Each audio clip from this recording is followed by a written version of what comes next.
Imagine stepping out of a time machine into a cold green valley 40,000 years ago. The air bites, but ahead there's a cave where firelight flickers. You don't see the people right away. The first thing that reaches you is the smell. It pours out of the cave and hits you like a wall. Woodsmoke, cooked fat, sweat soaked deep into fur coats worn for years, bodies that have never once touched soap. Your instinct is to step back. Man, you think, these people must absolutely reek. But then, the mother lifts her head, she catches your scent on the air, and she recoils too. Because to her, you are the one who smells wrong. Scrubbed, chemical, hollow, stripped of something every human alive once carried for hundreds of thousands of years. So the real question was never, did ancient humans stink? That one's too easy. The real question is far stranger. Why did we ever decide that we shouldn't? And what did we lose when we washed it away? To get there, we have to rewind further than that valley, past the caves, all the way back to the moment our ancestors lost their fur. Around 1 million years ago, the human body did something almost no other large animal on Earth ever managed. We went nearly bald. Most mammals are wrapped in hair. It holds warmth, shields the skin, traps scent. But as our ancestors began walking and running across the open savanna under a punishing sun, all that hair became a deadly liability. A running body builds heat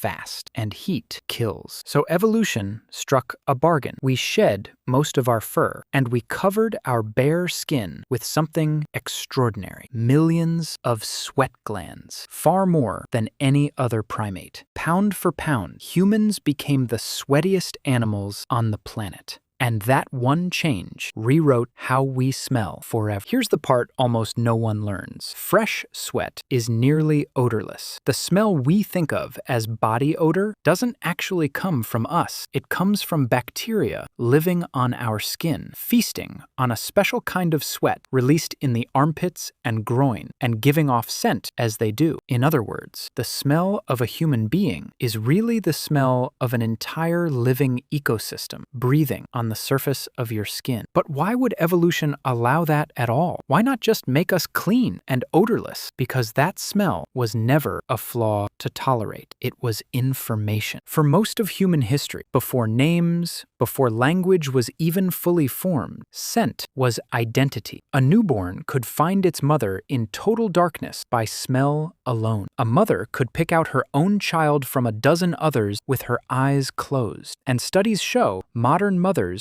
still can. Scent told you who was family and who was a stranger, who was healthy and who was afraid. And fear, it turns out, has a smell all its own. When we're frightened, our bodies release a different chemical signature, and other humans can detect it without even realizing. In experiments, when people breathe in the sweat of someone who was terrified, the fear centers of their own brain light up before they have any idea why. 40,000 years ago, in a dark valley crawling with predators, that invisible signal could be the difference between sensing danger in time and not sensing it at all. So our ancestors weren't drowning in a disgusting stench. They were wrapped in a language, a constant, silent conversation written in scent. Who you are, how you feel, where you've been. But if body odor was so useful, why does it bother us so much today? Part of the answer is hidden inside a single gene. It's called ABCC11, and it quietly controls two things that seem to have nothing to do with each other: the kind of wax in your ears and how strongly your armpits smell. Most people carry a version that produces wet earwax and strong body odor, but a huge share of people, especially across East Asia, carry a variant that gives dry, flaky earwax and almost no underarm smell at all. For them, deodorant is nearly useless. Their bodies barely make the sweat the bacteria need to feed on. Think about what that means. The very idea that humans must smell bad isn't even universal. It comes down to one tiny genetic switch, one that spread through some populations and not others, long after we first walked out of Africa. So when did the war on our own smell actually begin? For most of prehistory, there was no soap, no scrubbing, no shame. People bathed in rivers, rubbed themselves with ash, oils, and fragrant plants, and lived inside a haze of wood smoke that clung to everything and softened the rest. And to a hunter, that smoke mattered for survival because the animals you stalk could smell a human coming from far away. Masking your scent wasn't about being pleasant, it was about not going hungry. Real soap arrived surprisingly late. The earliest recipes we've ever found, scratched into clay tablets in ancient Mesopotamia, are only about 4,500 years old. A single heartbeat against the hundreds of thousands of years humans spent simply smelling like humans. And here's the twist that ties it all together. The reason that ancient cave would overwhelm you isn't that those people were filthy, it's that your nose has never had to adapt. We live scrubbed, deodorized, and sealed away from one another's scent. So when the smell of a real, unwashed human body hits us full force, our brains read it as alarming, even shameful. But our ancestors' noses were tuned to it, the way ours are tuned to a city street or the smell of morning coffee. To them, that warm mix of smoke, fat, animal, and sweat wasn't revulsion. It was home. It was safety. It was the people they love. So, did ancient humans stink by our standards? Yes, powerfully, unmistakably. But by theirs, we